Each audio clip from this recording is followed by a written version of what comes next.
heard of once in a lullaby. Somewhere over the rainbow, skies are blue, and the dreams that you dare to dream really do come true.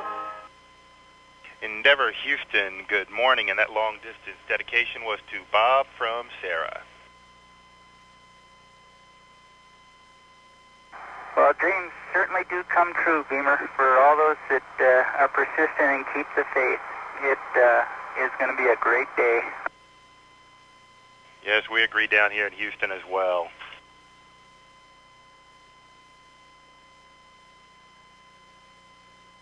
We now have television live from Endeavour. This looking at the top of the Unity module. This the mating adapter to which Zarya will be attached.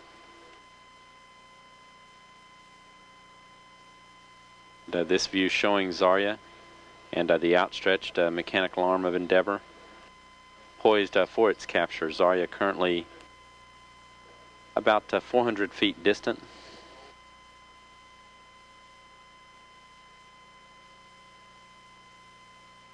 Endeavour Houston, we are looking at some beautiful video through your centerline camera. We have polled everyone on both sides of the Atlantic, and you are go for the approach. Also the 40... Copy, go for the approach, pick up camera C.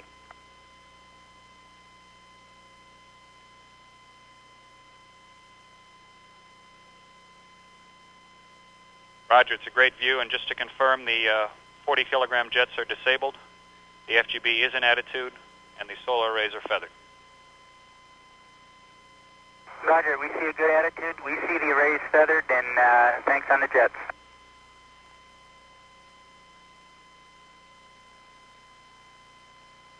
The range to Zarya now 375 feet. Endeavour closing in at less than a quarter of a foot per second as that Cabana continues to fly to a point up above the module.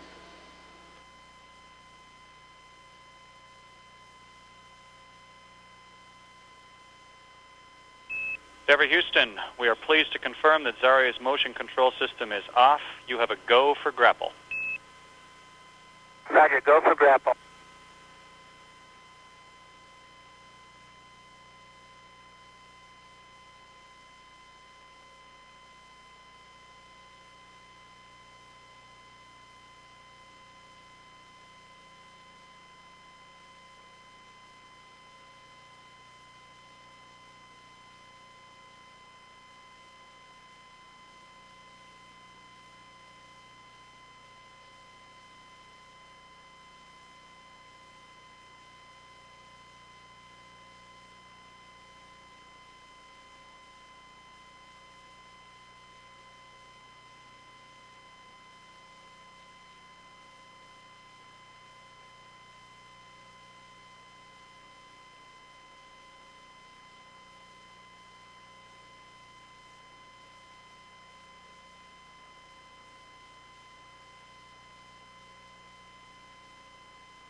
Houston Endeavour, we have Zarya firmly attached to the orbiter. We're halfway home for the day.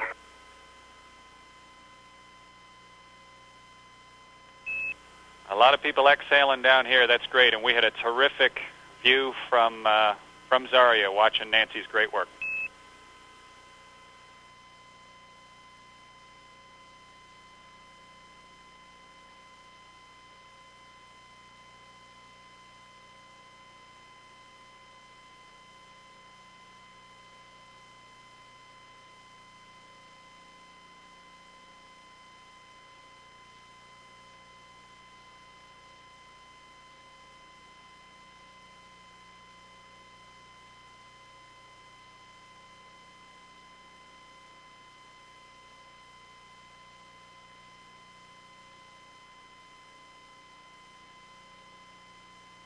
Endeavour now moving into sunrise.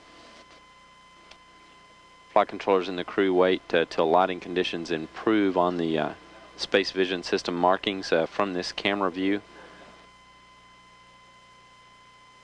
until the sun rises higher to provide better lighting, to check the alignment of the docking mechanisms that checked using the space vision system.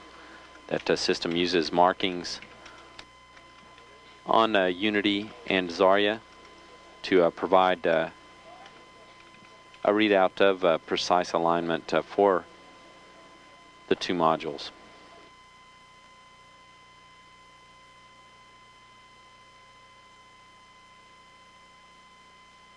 Houston Endeavour, we looked at all our camera views. We're happy, and we're going to fly it all the way down to install position. We're not going to stop part way. We copy, Bob. Thank you.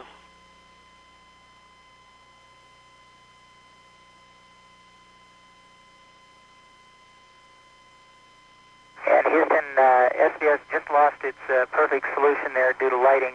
We have it perfectly aligned visually, and we agree with what SDS had prior to losing it.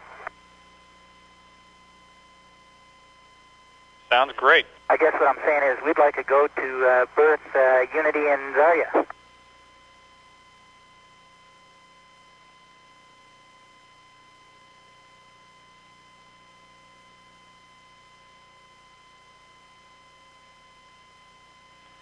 We concur. You have a go. Picking up in step 5, we think. We agree with step 5.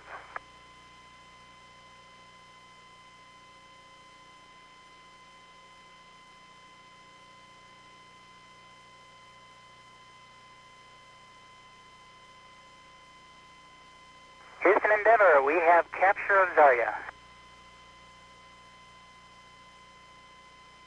We copy. Congratulations to the crew of the good ship Endeavour. That's terrific.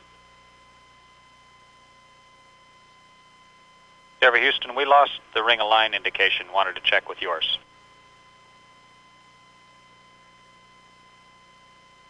Affirmative, Houston. Would you like us to stop?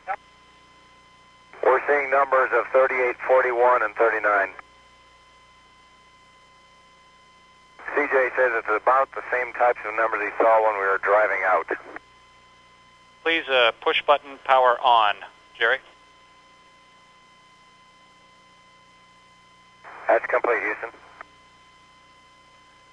Endeavour Houston, we are puzzling over what caused this, but this is what we'd like you to do.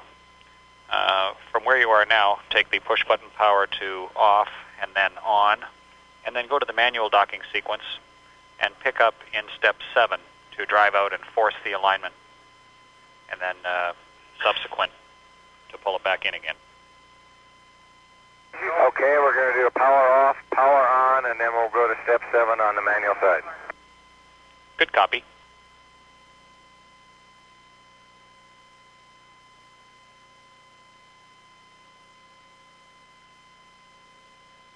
Houston, we have a ring of line light again. Thank you. We think the culprit, Jerry, is arm drag. Just the friction, even though we're in test mode, just the drag out of each joint being pushed, even in test mode, is enough. Speaking with Moscow and looking at the signature, which is a steadily ramping increase as if it was a steady drag like that. It's not anything sudden, as if it were a jam. So what we'd like you to do is ungrapple, since we have a good capture. And Nancy, when you're ready, what we think you need on spec 94 is an item 9 to re-enable the brakes, and then pick up with FGB ungrapple on flight sub 4-11. Okay, we copy that, and that's what I was trying to talk them into doing, Chris. Thanks. Good call up, flight. And Jerry, looking back at 74, there was a similar effect on 74, although we don't have any quantification of it here, so that's one more item in our discussion.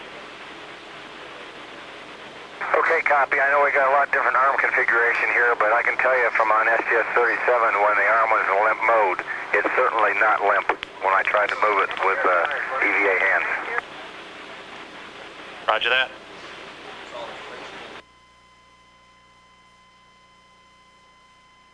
Houston, we got a ring of line light as soon as the RMS was released.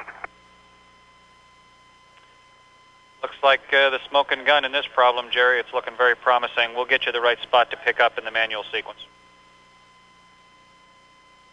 Houston Endeavour, we show ourselves complete with the manual docking sequence, and we're off the card at step 25. We concur. And Nancy's picking back up in the PDRS checklist at step 7. And Chris, if you would hand down to Tim Terry that his devious mind certainly helps on orbit. We concur. It's been a fun day. I might also note, Chris, that Jerry did tell me to ungrapple before you did, and there was no way I was about to do that. Roger.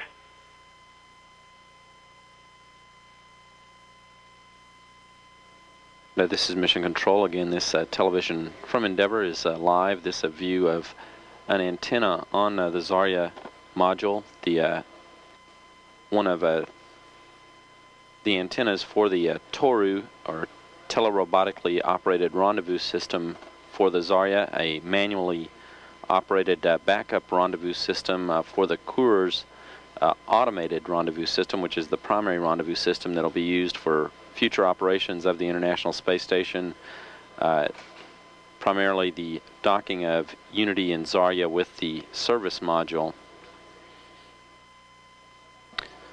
These two Toru antennas did not deploy as was supposed to happen after Zarya's launch. These pictures from Endeavour do confirm that they have not deployed. The antennas are basically spooled, rolled up onto a spool that when they deploy they're released and spring out basically from their reeled up position.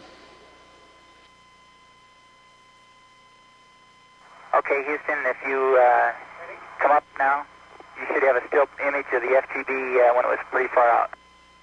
We're looking at it. Okay, we're playing.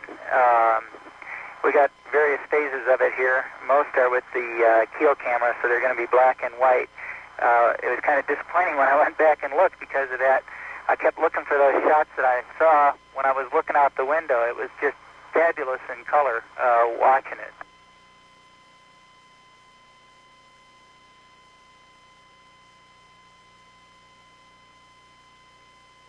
This is after we'd established the R-bar and we're starting our Tora. As you can see, it's slipping back from camera A.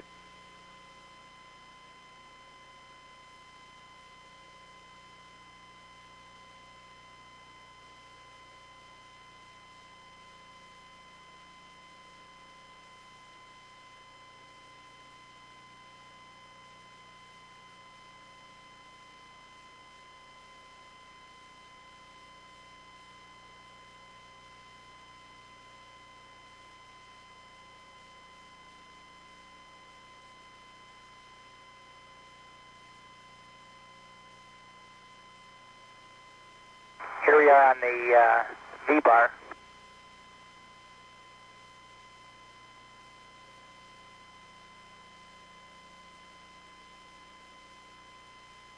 I wish we had a color camera on the keel so you could see what it was really like. It was just spectacular.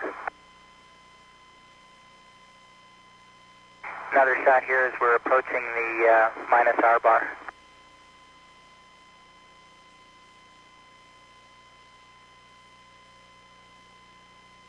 When we get to the night portion of this, you're going to see why we're glad we had those black and white cameras on the keel, though. Here we are coming up, establishing minus R-bar.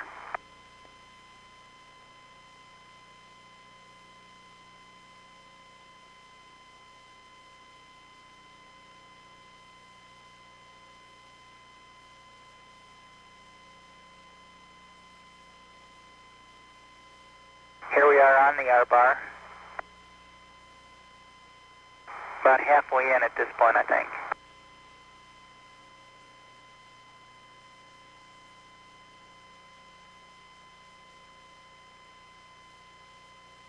Yeah, here's sunset. That's why I put this shot in.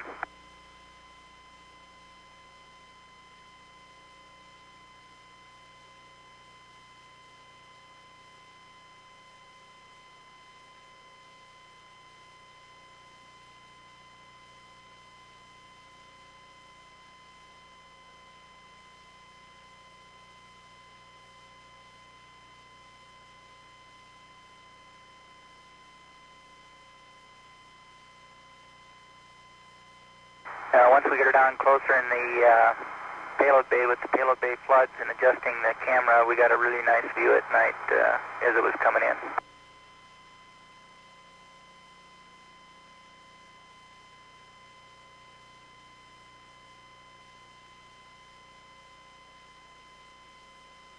And this was flying proxops from the keel camera view.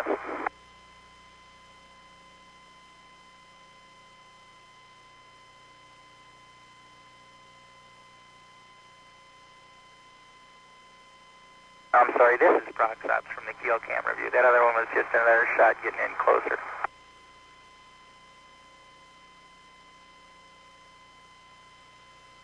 So this is the very final stages. I think you saw the rest of the rendezvous, and this is coming in for the grapple, which I'm not sure you had live. Bob had it so stable that he was just kind enough to let me get some arm time flying over to it. Otherwise, I think he would have flown it right on to the end of the grapple fixture for me, and all I would have had to do is pull the trigger. But everything was really stable on the SGB. Everything was very well modeled in the simulator. There were no surprises, and just real happy when we saw that closing capture.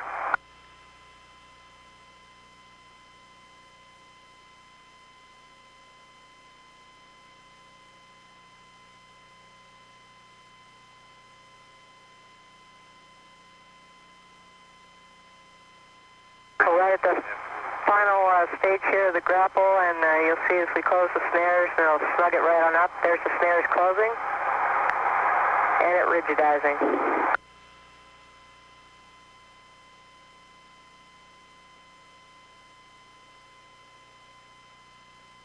Everything worked great. The end effector overlay that people worked so hard on worked great, and the cameras hung in there just fantastic.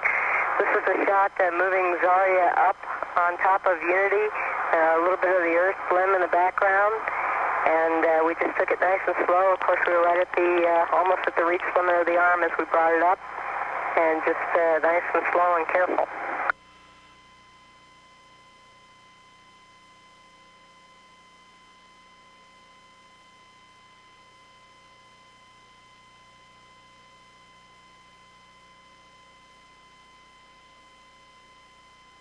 Again, as I've said a couple times, I can't tell you how well this was modeled in some of our facilities like Virtual Reality Lab. We had taken pictures over in Moscow when the SGB was at Krikalev. We took pictures, of course, of Unity and the PMAs down at the Cape, and absolutely no surprises. Everything worked out great.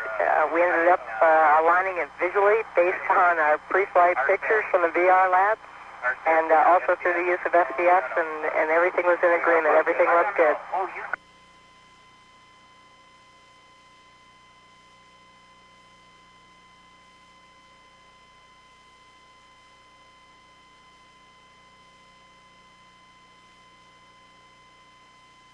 Once I was able to get it up into position, Jim was working the SDS, and I'll hand it over to him for some comments about SDS.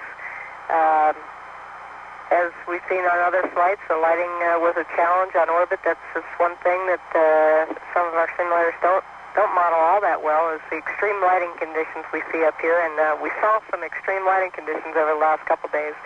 So here we are in the pre-install position. You can clearly see both the APAS mechanism on on Zarya, and then Jerry and CJ went ahead and extended the APAS ring. Just a quick note on SDS. You can see the dots on the node and on Zarya. And those dots are used in the space vision system built in Canada to help us precisely align two elements in space. We had a relatively large margin of error for our flight, but future flights are going to rely on this system. And I think that we were able to demonstrate some things operationally and from a development point of view that will, we hope, help them do their job.